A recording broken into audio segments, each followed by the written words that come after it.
Yes, hello. Welcome to our class for today. And today I want to take you through one of the topic in warehousing operations and stock control. So we are going to cover topic number 6. And basically this is where we reached. So in this topic, we are going to learn about material preservation. So the topic is material preservation. So let's have a look at the key areas which we are going to base on. So the content for the topic is as follows.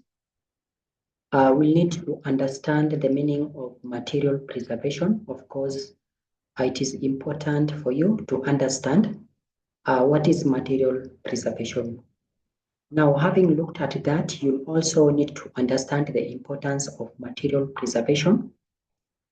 We'll also look at the factors considered in selecting material preservation method. What factors do you need to consider if you're going to select a method of preserving materials?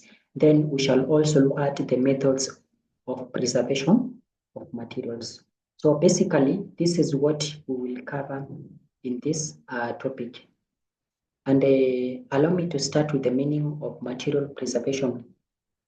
Now, in a warehouse, material preservation is one of the essential function of a warehouse. It is one of the essential function of a warehouse, such that it is supposed to ensure that the materials are well preserved. And we normally do that for the sake of uh, having them lasting for longer, isn't it? Yeah. So in that case, we are trying to extend their lifespan, and that is why we need to have material preservation in our warehouse. So let's look at the meaning of material preservation. And when you talk about material preservation, it is a supply chain function that entails storage of materials to protect them from any harm, damage, pilferage, or destruction by environmental factors in a bid to extend their lifespan. So that is what we call material preservation. We have said that it is a supply chain function, and this function entails the storage of materials. We are storing the materials, and where are we storing them?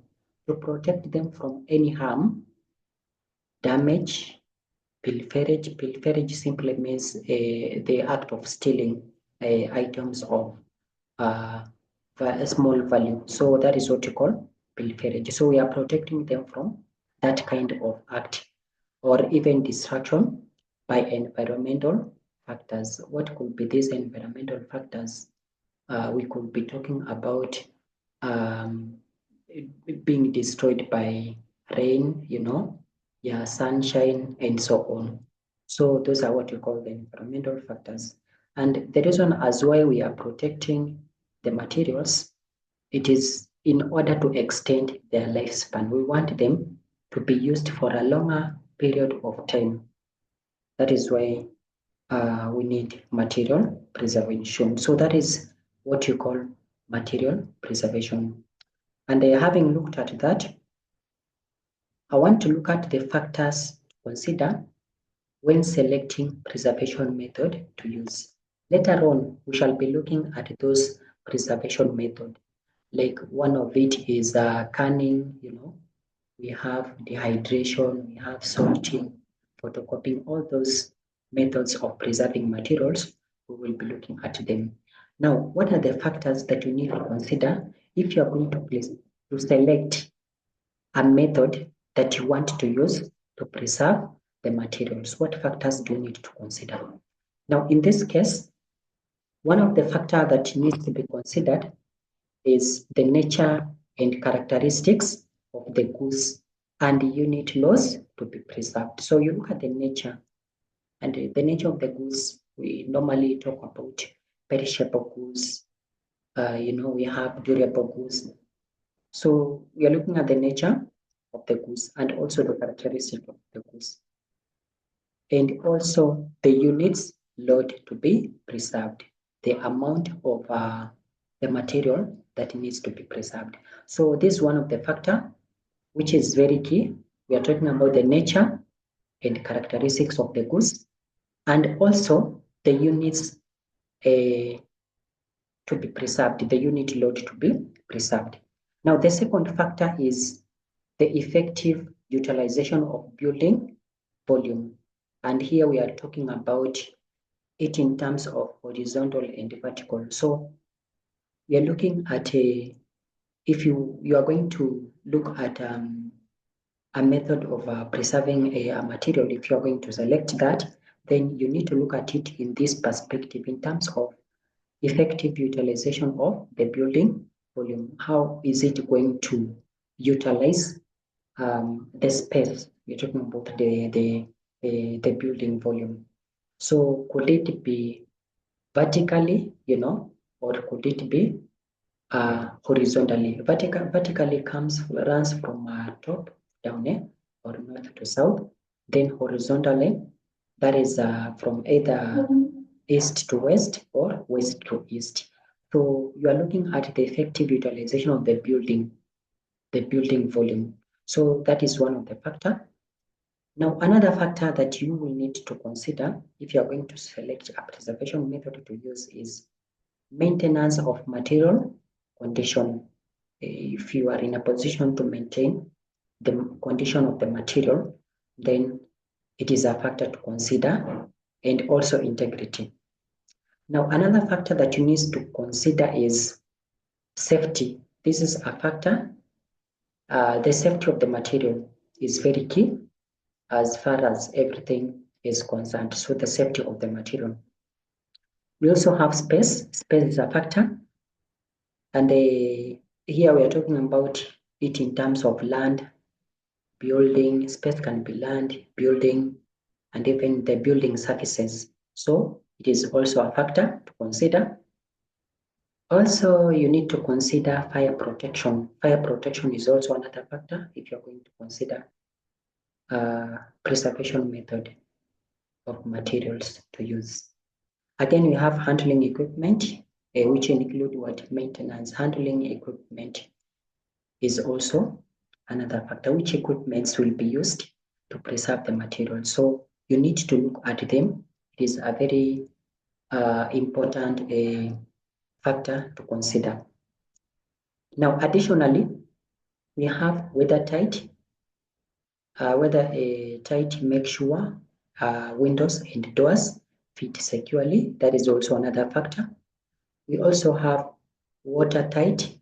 In this case, we are saying that do not store records or archive near plumbing, pipes, sinks, or toilets. So that is also a factor which you need to consider. You're not supposed to store the records, or you don't need to archive them near the plumbing, the pipes, sinks, or even the toilet. So it is a factor that needs to be considered. Again, if you're going to look at the method of preserving the material, if you want to select a method to use, it's good for you to understand that you'll consider cool and dry, such that there should be good air circulation. There should be good air circulation. You can remember if you buy an item and you happen to look at it, some of the information that has been written on that item is you should store it in a cool and dry place. There is usually that condition, and that is a factor that needs to be considered.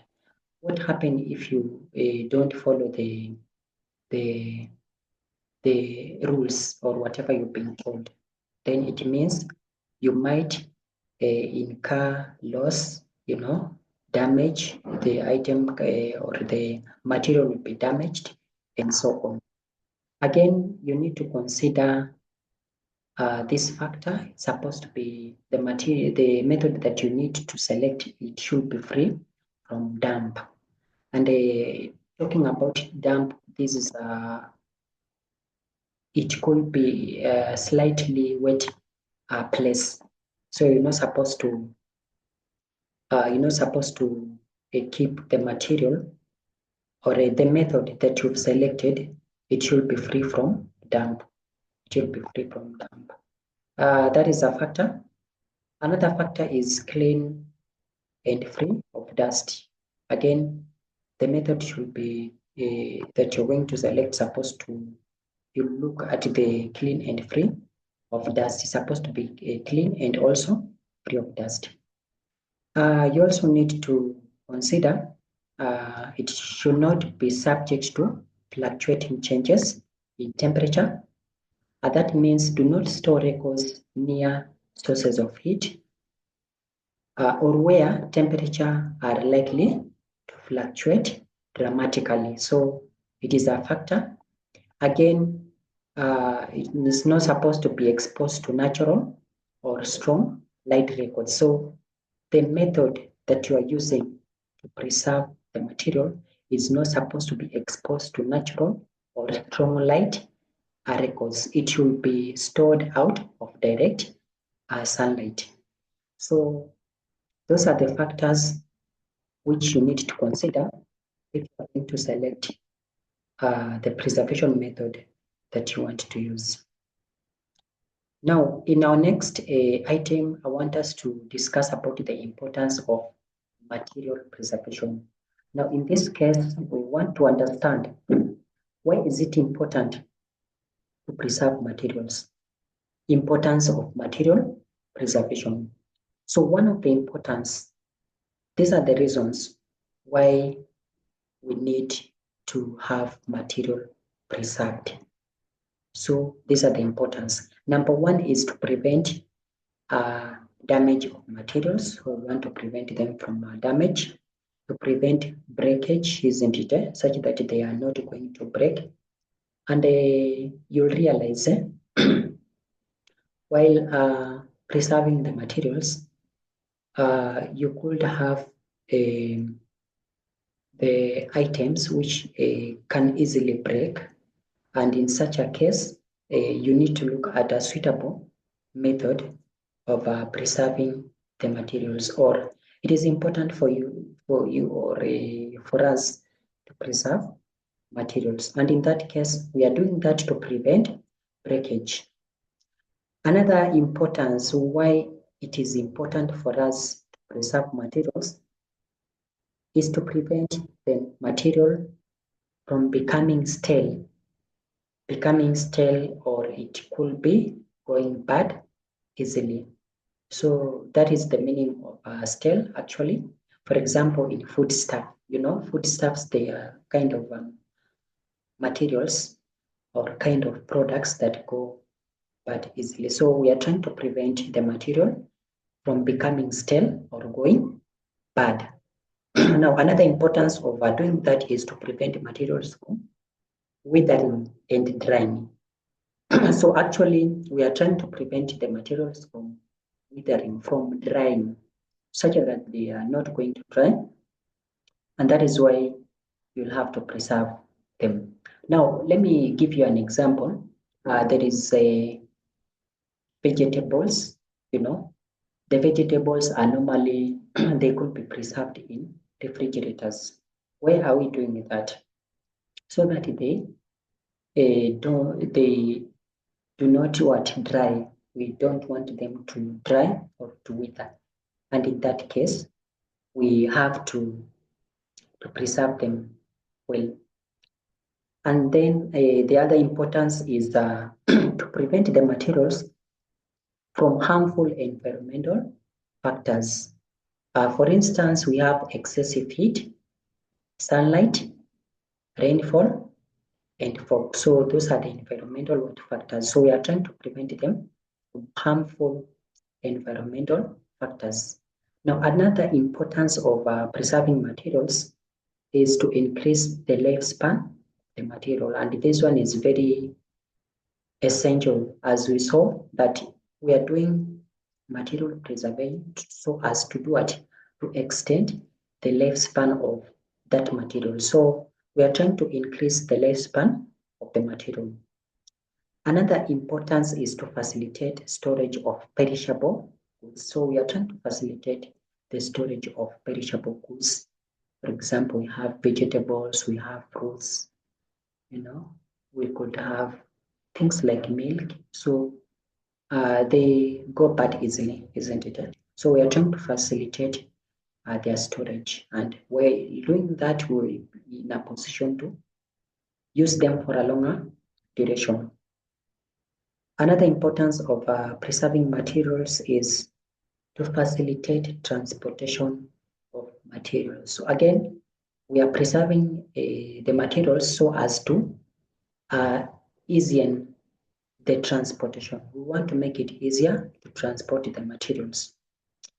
And the materials can be preserved and transported to their intended destination without affecting their quality.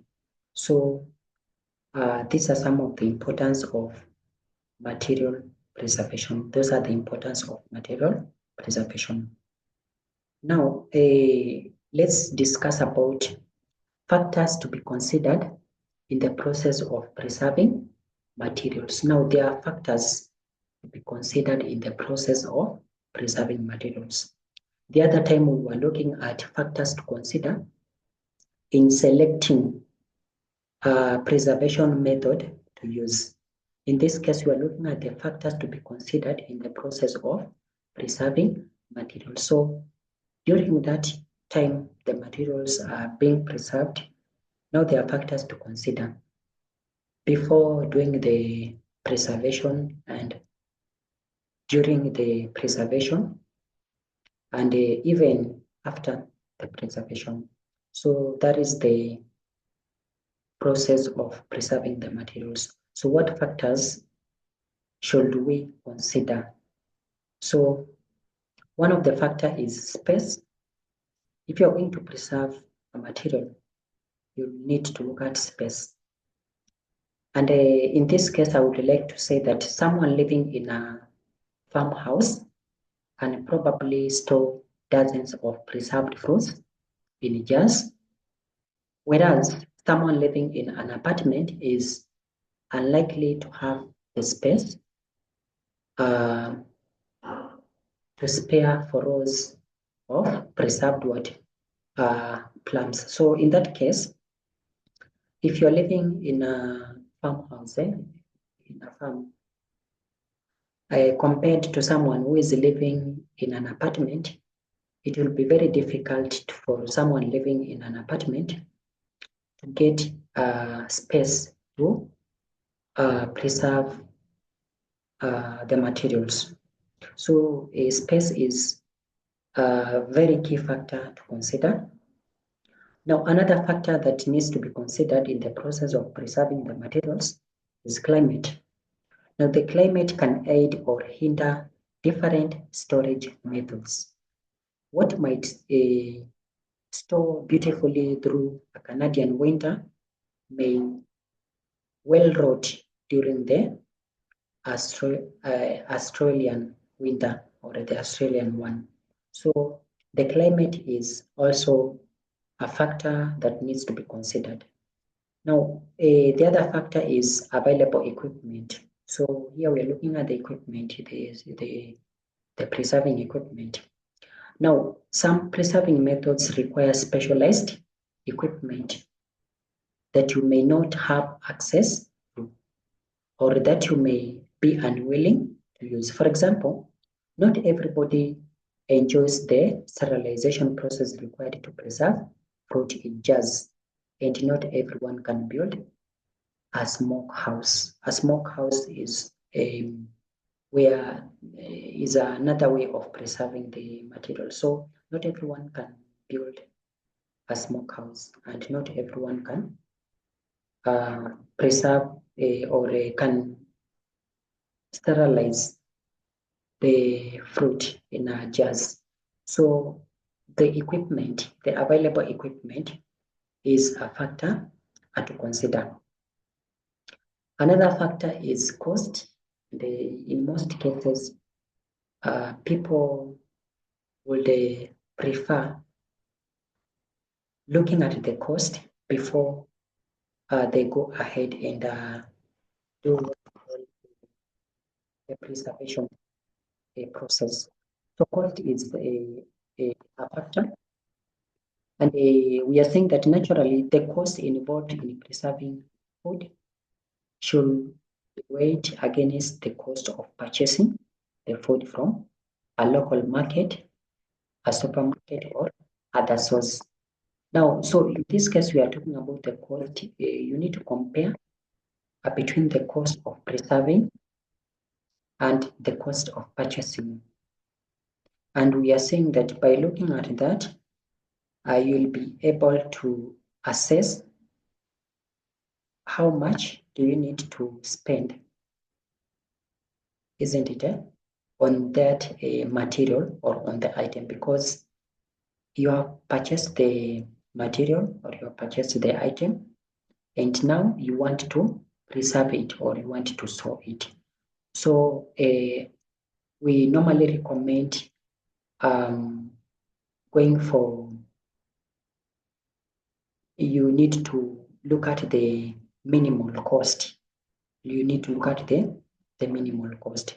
Now, in addition, there may be cost in using up storage space, cost in purchasing equipment, etc. So cost is a factor if you're going to preserve the materials. Cost is a factor. Now let's look at more factors. Another factor is nature of the materials. So some food will not tolerate any form of preserving and needs to be eaten fresh. So when you look at the nature of the material is in terms of perishability, durability, isn't it? Yeah. So that is what you call, we are looking at it as a nature of the material. So we are saying that if we are going to preserve food, some food may not be possible for us to preserve them because they need to be eaten when they are fresh. So you can see now, before you go ahead to preserve whatever item or whatever the material you want to preserve, it is good for you to look at the nature of the material. Now, this means that you need to do your research. Also, it is good for you to understand that some foods change during the preserving process and become less palatable or even take on characteristics that are less health giving. Yes, so it is good for us to understand the nature of the material. So by understanding that, you will be in a position to go ahead and decide if you're going to preserve the material or not. Another factor is hygiene and safety. Now, these are two separate points. You can talk about hygiene and you can still talk about safety. Now, your ability to maintain a high level of hygiene and safety during the preservation process is important. So those are the factors that needs to be considered in the process of preserving materials. We have talked about a number of them, and you can easily go through them because they are simplified. Now, allow me to talk about methods of preservation of materials. So there are methods of preservation of materials. There are methods that we use to preserve the materials. One of the method is photocopying, and in this case we are using photocopying machines. So photocopying is a method of preserving materials, and I mentioned about it earlier on. And actually, when we are photocopying, we want to keep the material for future reference, isn't it? Yeah, we could be in need of keeping the material for future reference, or we could be in need of remaining with a document, because whatever we normally photocopy, those are documents, those are papers. So we photocopy in order to preserve some materials. We are preserving the original document. So that is one of the method of preserving materials. It depends on the material that you are preserving. So we have open. Now the second method of preserving material is chilling and freezing. Chilling and freezing is another method. And in this case, we are saying that bacteria and yeast grow best at specific temperatures, usually between 40 to 140%. Now, by lowering the temperature below 40%, so, when you talk about chilling and freezing, we are trying to lower the temperature. So we are saying that by lowering the temperature below 40%, their metabolic and reproductive action is significantly slowed. So we are talking about the metabolic and reproductive action of the bacteria and the yeast. So they are slowed. Now, while this may not actually kill the bacteria and the yeast, it does slower the spoilage process. Although freezing food has been used in colder climates for hundreds of years, the expansion of electricity from appliances in the previous, we could be talking about the 30 early and the mid 20th century greatly expanded the use of freezing as a food preservation method. Now, in this method, I simply want you to understand about chilling and freezing as a method of preservation of materials. Now, another method of preserving material is canning. Again, I mentioned about this method earlier on. Canning preserve materials like food by removing the oxygen needed for most microorganisms to grow. So canning is going to preserve the materials by removing the oxygen in it. So that is also a method of preserving materials. Another method is dehydrating. Now, most microorganisms also require moisture. So removing the moisture from perishables is a very effective method of preservation. So we are removing the moisture. That is what you call dehydration. Now, the key to dehydration is to complete the process faster than the spoilage occurs. Modern methods of dehydration use circulating air that is heated just enough to promote dehydration without. Now, dehydration is the method of food preservation used for meat, jerky, dried fruit, or fruit leathers and herbs. So, dehydration is a method of preservation of materials. Another method is storage in refrigerators. As I had also put it earlier on, we get the perishable materials.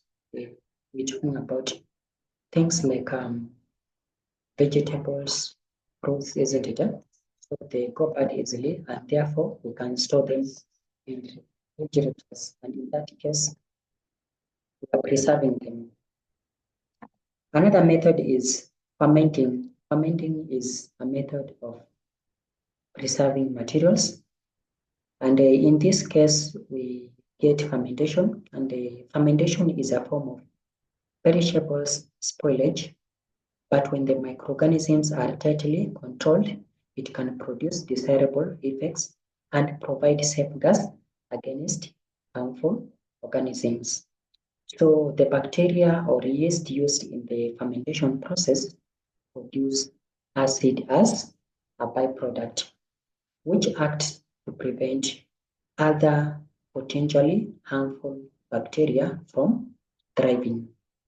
As an added bonus, Many of the organisms used to ferment foods are also healthy additions to the natural flora of the human gastrointestinal tract. So they are not harmful.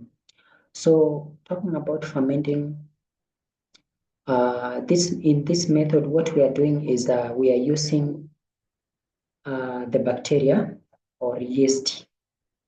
So we are using them and they are going to produce acid as a byproduct. And what that will do to us is it is going to prevent other potentially harmful bacteria from thriving, isn't it? From growing. So in that case, fermenting is a method of preserving materials. Now, we could talk about products like, of any item that is normally, any product that is normally fermented. Now, we could talk about,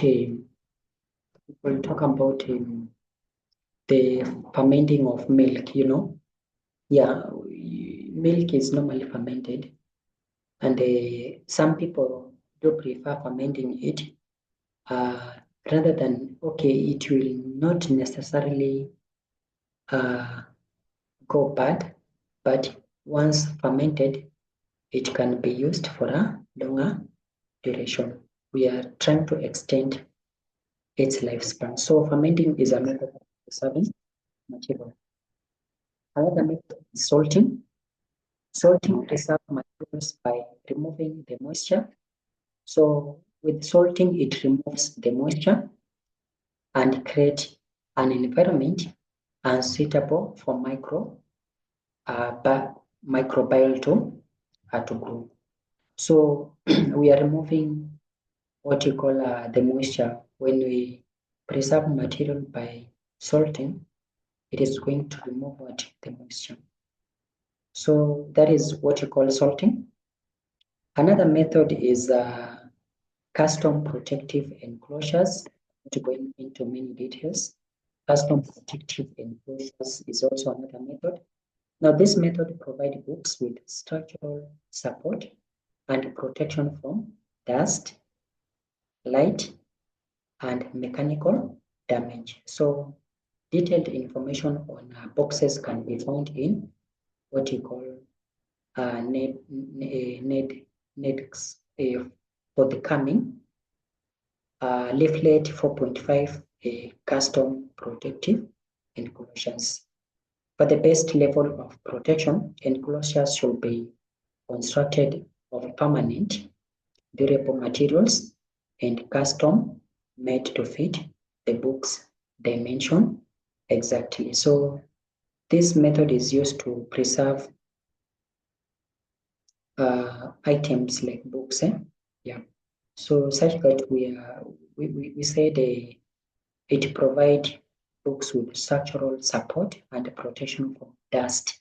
It is protecting the materials from dust, from light, and even the mechanical damage. So custom protective enclosures is a method that is used to preserve materials. And I've said we could preserve materials like books, isn't it?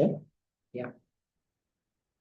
So in addition to those methods that we have talked about, we are still looking at the methods of preserving materials. We have acidification.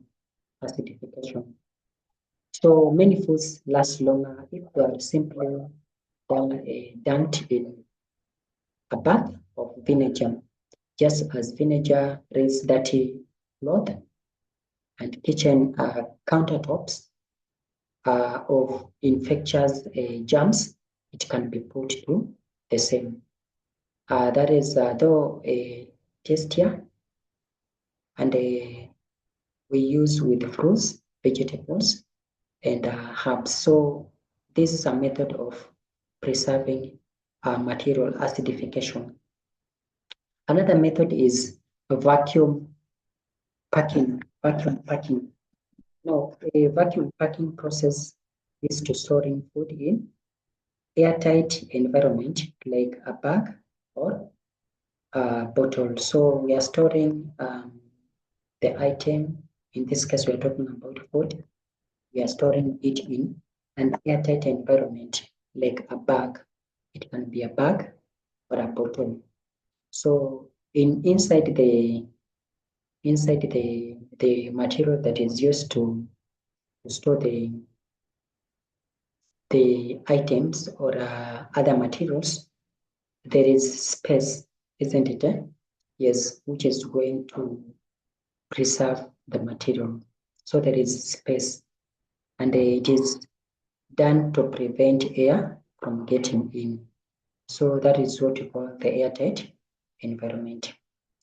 Now, another method apart from the ones we've mentioned is irradiation. Irradiation is also a method of preserving materials. It is also known as cold pasteurization. Cold pasteurization. So this is also a method of preserving the materials. And this method helps in keeping the molds and bacteria away. So we call it irradiation. It helps to keep the bacteria away. This can help in preserving vegetables and fruits in a jar without ripening or any spoilage. So that is a method, irradiation. Another method is ultra heating. Ultra heating is another method of preserving material, and I want to talk about it. Now, ultra heating entails heating the material at a very high temperature to kill microorganisms. So by doing that, we are preserving the material. So we call it ultra heating. So ultra means we are going to heat the material at a very high temperature, and by doing that, it is going to kill organism, which may damage the material. Another method is the storage of materials. Again, storage of materials is a method of preserving materials.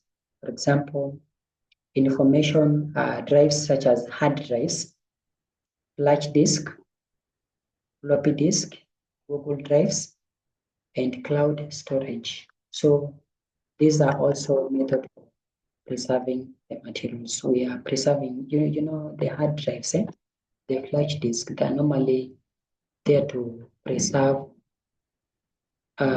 you could preserve things like a video, you know, yeah, that is a material. You could preserve things like a song, you know, yeah. So we are storing the materials, and in that case, we are preserving them so that we can use them in the coming years or over a longer period of time. Last, we have storage in strong rooms, safe boxes. So we are storing the material in safe boxes. So that is also a method of preserving the materials. So we have talked about the preservation of materials, and I want to believe that if you are asked, you can give any of the above mentioned. Now that marks the end of material preservation. We are done looking at that. Allow me to introduce topic number 7, which is all about packaging. Again, packaging is one of the essential role played in a warehouse packaging. So we can look at it.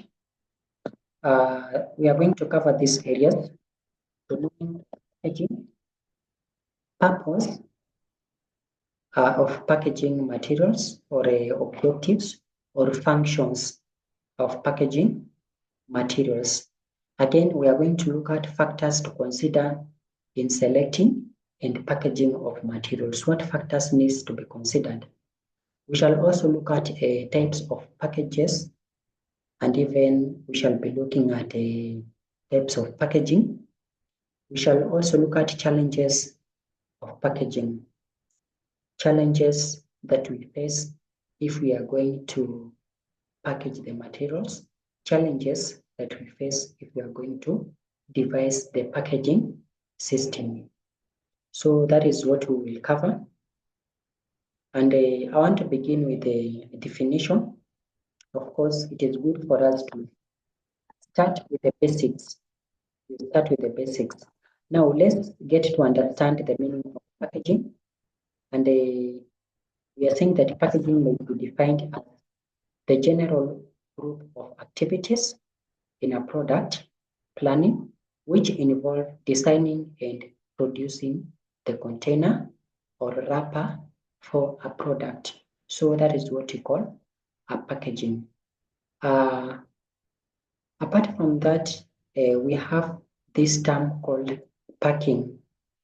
Now, packing is the process of covering, wrapping, or creating goods, putting goods in crates into a package. So that is what we call packing, the process of covering, wrapping, creating of goods into a package. So it is related with packaging. This is done for the purpose of delivering the materials to the customer or for the purpose of transportation. So we do packaging to help us in delivering the materials to the customer or for the purpose of what? Transportation.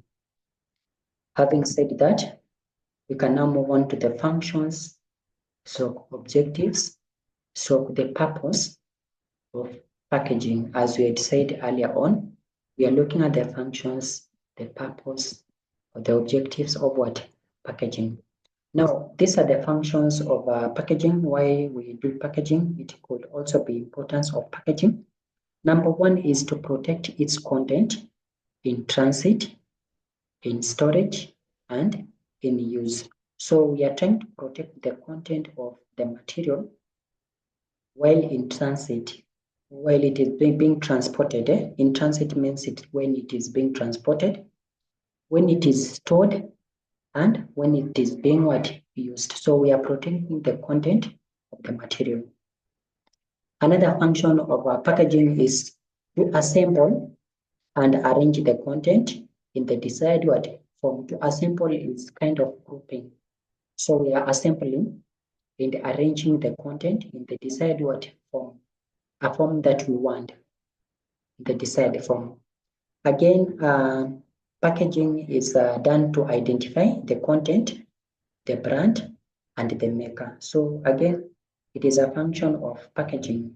It is an objective of packaging to identify the content, to identify the brand. We get to know that, and even the maker.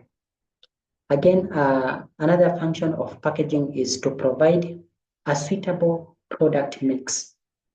That is size, with regard to size, that is the product mix, size, weight, price, grade, and packages. So we are trying to provide a suitable product mix. That is why packaging has to be done.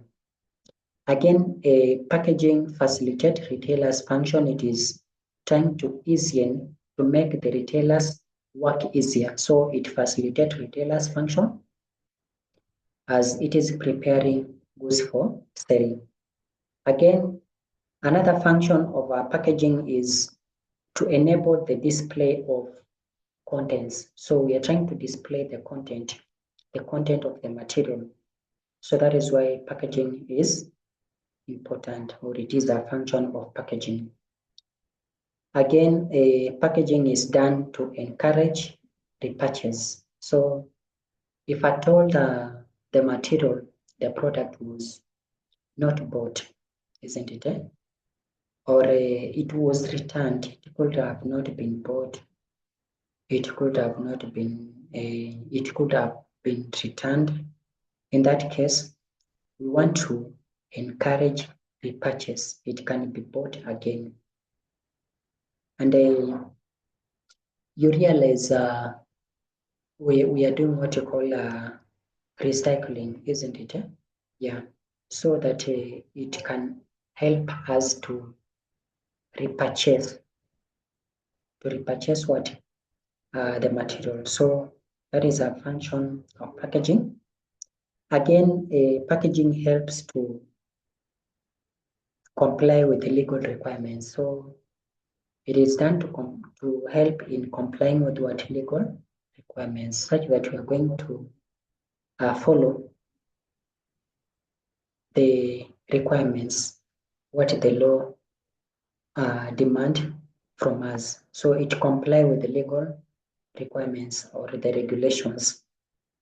Again, packaging creates an opportunity to communicate with the customers. So again, if at all a material, a product has been packaged, then this will give you an opportunity to communicate with the customers, because you already know what has been packaged, and in that case you can only display to the customers what the material or what the product contain. So it will facilitate communication with the customers. Again, packaging provide opportunities for reuse. We can still reuse the material. It helps in marketing, because we can talk about marketing. The packages can be used by marketers to encourage potential buyers to purchase the product. So marketing is a function of packaging. Again, convenience. So it is important for us to have the package for the purpose of convenience. Packaging can provide features that add convenience in distribution, handling, stacking, dispatch, etc. So for convenience purpose. And I would want to say this under this point, convenience.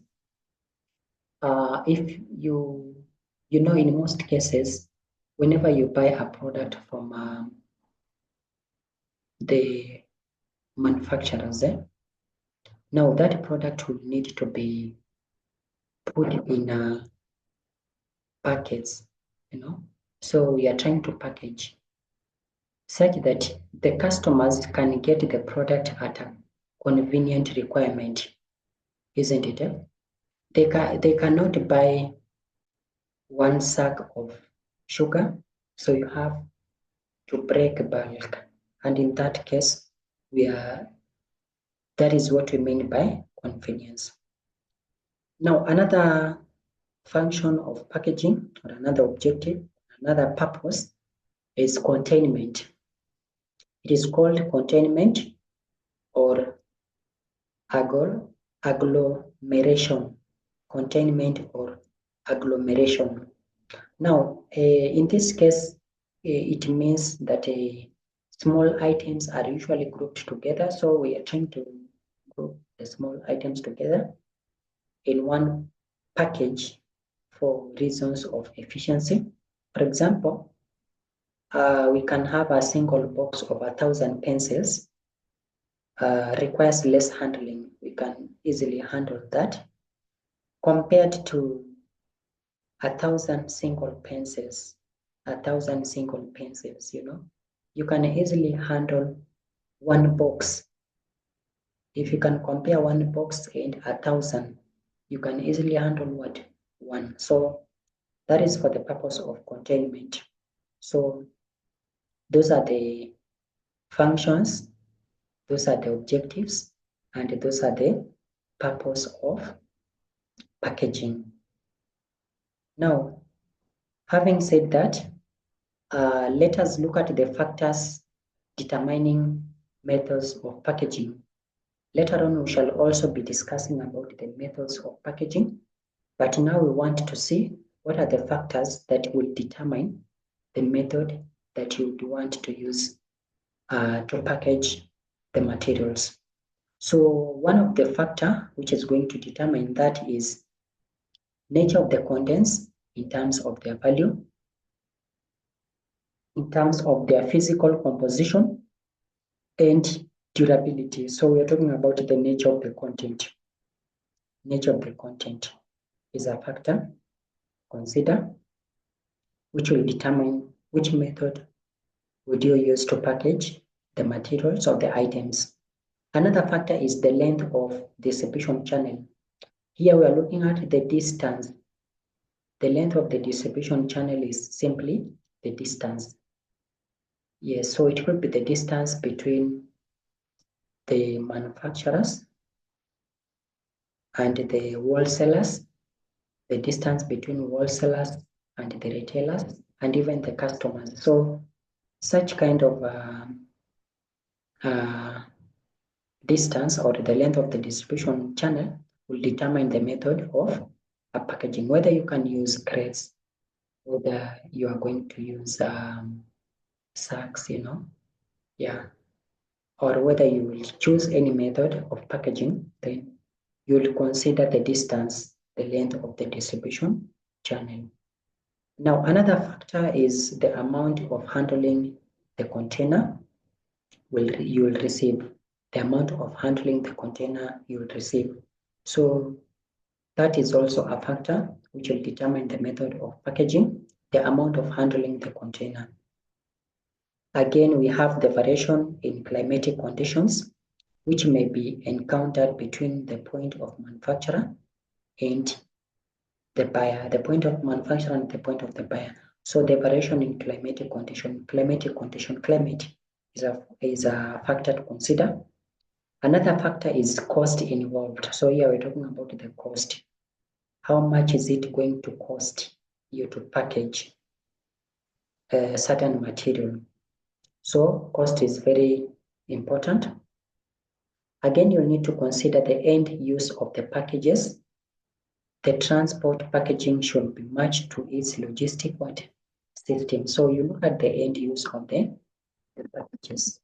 So it is also very key if you're going to determine the method of packaging.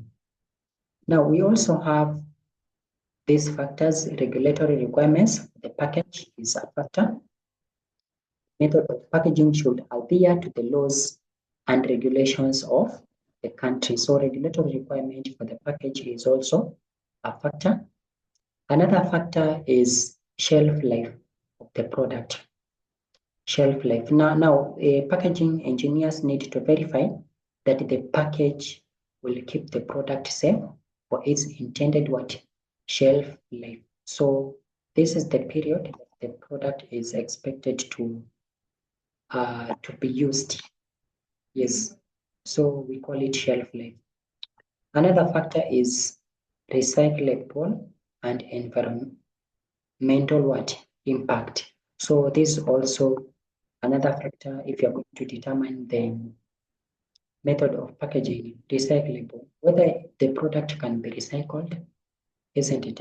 You need to consider that, so that you don't use packages that are going to cost you, isn't it?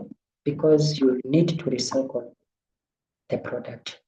Again, environmental impact. Which impact will the package have to the environment? Which effect is it going to have to the environment? So that is also a factor. And then lastly, we have sustainable resources. So those are the factors which determine the method of packaging. Now, I want us to talk about types of packaging or types of packages. So it is types of packaging or types of packages. So there are various types of packages. We have drums, we have boxes, so cartons. So you can use boxes or cartons to package a product or a material. You can use crates, you can use sacks, so bags, you can use containers, plastics, or you can use metallic, isn't it, containers. So it is also a type of package. We have wrappers, isn't it? You can wrap the material. You can still use bottles to package the material. So those are the types of packages. We have drums, we have boxes, our cartons, we have press, we have sacks, so bags, we have containers, plastics and metallic. We have wrappers, and we have what? Bottles. So those are the types of packages or types of packaging. Now, having said that, I want us to talk about methods of packaging. There are methods of packaging or kinds of packaging.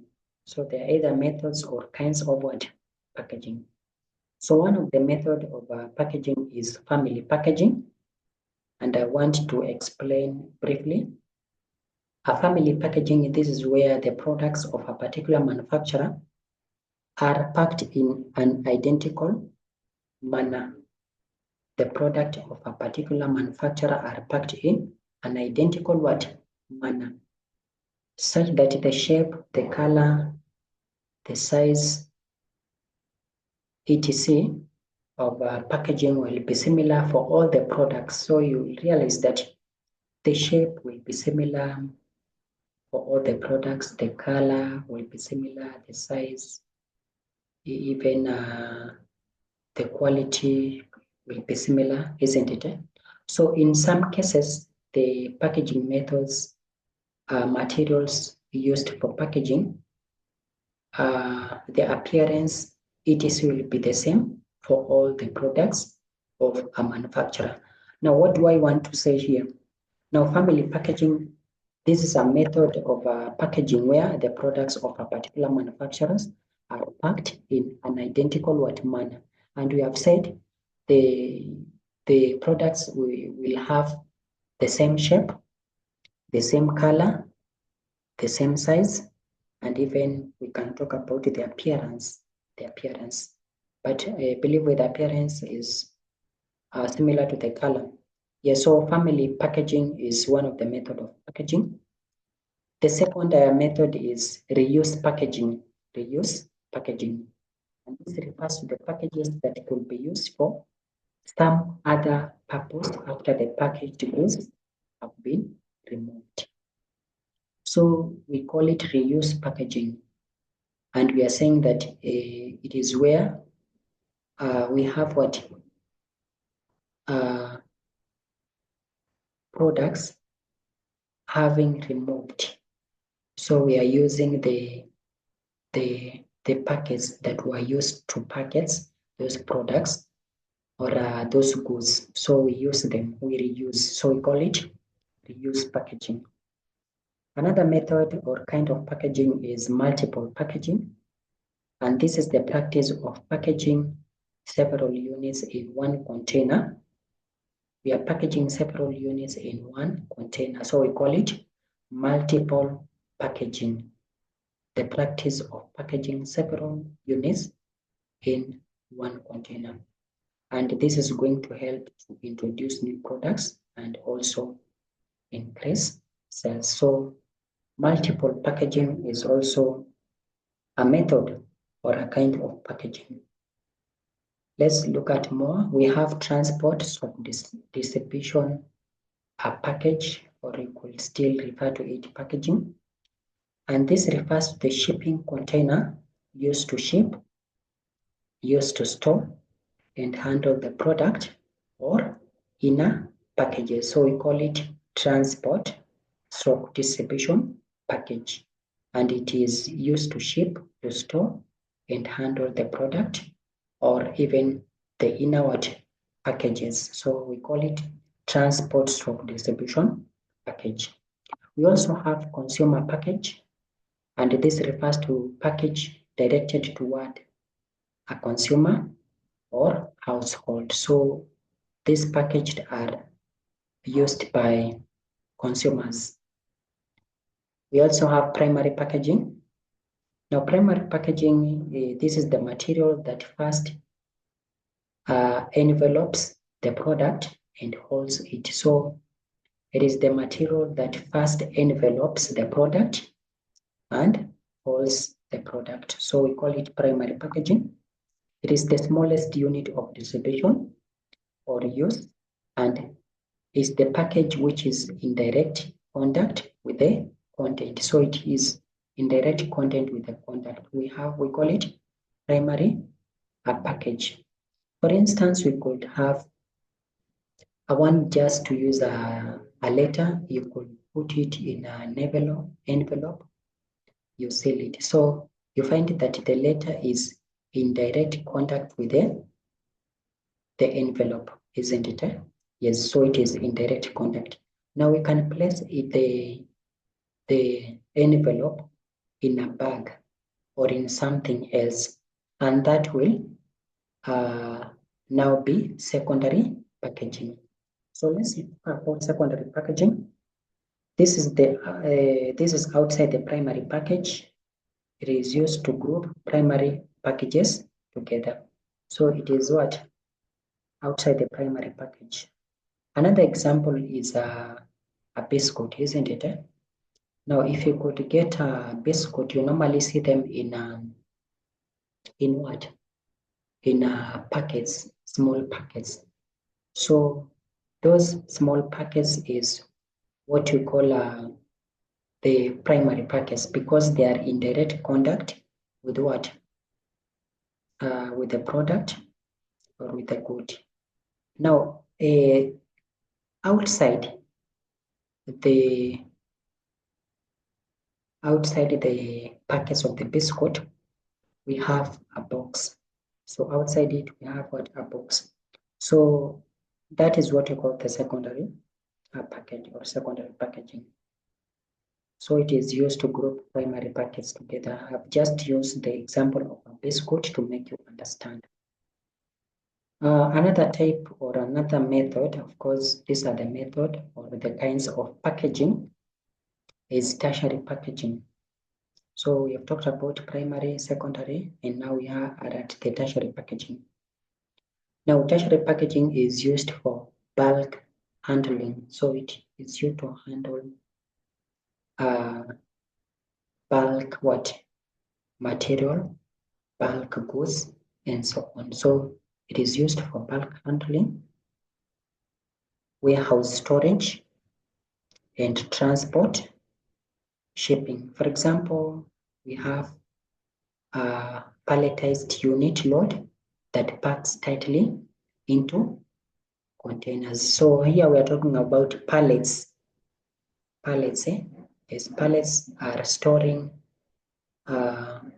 materials. They are storing materials. So those are the method or kinds of packaging. So we have discussed them. Now we are going to look at the challenges of packaging. Challenges, test, why packaging? Or if you are going to devise a packaging system, what challenge will you experience? So one of the challenge is it has to do with the cost. And here we are saying that packaging adds to the cost of production, the eventual retail. And so packaging is an additional cost. So again, we can still talk about the second one is production footprint. And here we are saying that products with more packaging use more resources in what? Production. So that is what we call a production footprint. We are saying that products with more packaging use more what? Resources in production. So it is also a challenge. Another challenge is the use of some plastic packaging and aerosol cans causes what? Health hazards. So they are going to cause health problems. Again, sometimes packaging, this is another challenge. Sometimes packaging becomes deceptive when products of inferior quality are packed in unattractive packages. So if the products of inferior quality they are packed in unattractive packages, that is also a challenge. Yeah, we are saying that because sometimes the packaging may become deceptive. And that is usually when the products of inferior quality, poor quality, they are packed in unattractive packages. So can you imagine buying a product of lower quality? we call it inferior quality, being stored in a very attractive packet. So that will compel you to buy the product. And at the end, you'll realize that the product is of inferior quality. So that is a challenge. It is a challenge. Another challenge is packages can easily be attacked by theft, molds. It is so they can be attacked. That is a challenge. The packages, the containers, the sacks can be attacked by insect, molds, etc. Another challenge is chemical reactions can spoil the product. So that is also another challenge. Another challenge is that a few packages are tamper-proof, which gives opportunities for crooks to pass on fake products to unsuspecting customers. So that is also a challenge. Another challenge is the need to change or modify the packages more often results into extra cost to the organization. So they need to change. If you want to change or if you want to modify the package, then it is going to be an extra cost to the organization. So that is also another challenge. Packaging can be bulky. It is also a challenge. It can be bulky. It can be heavier. Lack of knowledge of the materials or requirements for packaging different products is also another challenge. Lack of knowledge of the materials or the requirements for packaging different products is a challenge. Now, each product has its own characteristics and packaging requirements. So, lack of knowledge of the materials and even lack of the requirements of packaging different products is a challenge. Lastly, in many countries, the choice of packaging materials may be limited. So in some countries, not some, but many, you find that the choice of packaging materials, it is limited. You have limited choice of the packaging materials. For those that are available, suppliers are often situated in urban areas, and this may cause problems for the rural producer in terms of transportation and often in negotiating with suppliers. So this is a challenge. There is a challenge of choice of packaging materials. We are saying that it is limited in many countries. So those are the challenges of packaging, and you could also be asked about challenges in devising the packaging materials. Of course, the same challenges would apply. Now, having said that, this will mark the end of our lesson for today. And here there are some revision questions. You can go through them, and they will really help you in understanding the two topics. So having said that, I want to wish you a nice time. So that is the end of our lesson for today. In our next lesson, or in our next class, we'll be talking about material handling. Of course, that is the next topic, which I'm going to upload in the next video.